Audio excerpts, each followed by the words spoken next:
আল্লাহ কিছু নেওয়ার আগে কিছু দিয়েও দেন। ঢাকাই সিনেমার আলোচিত চিত্রনায়িকা পরীমণি ব্যক্তিগত জীবনে শরীফুর রাজের সঙ্গে বিবাহ বিচ্ছেদ ও তার নানা মারা যাবার পর থেকে একা হয়ে গিয়েছিলেন তিনি। তবে ছেলে পূর্ণ ও দত্তক নেওয়া মেয়েকে নিয়ে যেন এখন ভালো রয়েছেন তিনি।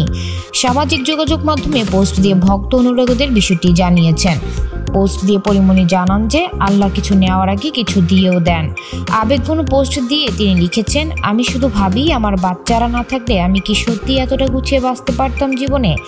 নানা ভাই মারা যাওয়ার সময় আমার আশেপাশে পরিচিত জনেরাও মনে করেছিল আমি বোধহয় স্বাভাবিক থাকতে পারবো না। আল্লাহ কিছু নেওয়ার আগে কিছু দিয়েও দেন উল্লেখ করে পরি বলেন, এই মুহূর্তে আমি ঠিক এটাই ভাবছি, মহান আল্লাহ পৃথিবীর সব কিছু কত অদ্ভুত সুন্দর করে প্রতিটি জীবনের যোগ বিয়োগের ভারসাম্য করে দেন। সত্যি আল্লাহ কিছু নেওয়ার আগে কিছু দিয়েও দেন। আমি ভালো আছি।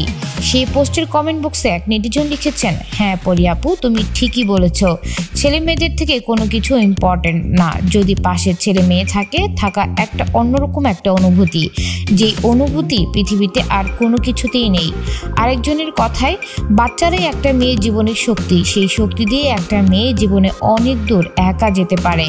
সানিয়া আজমা, রেডিও শহর।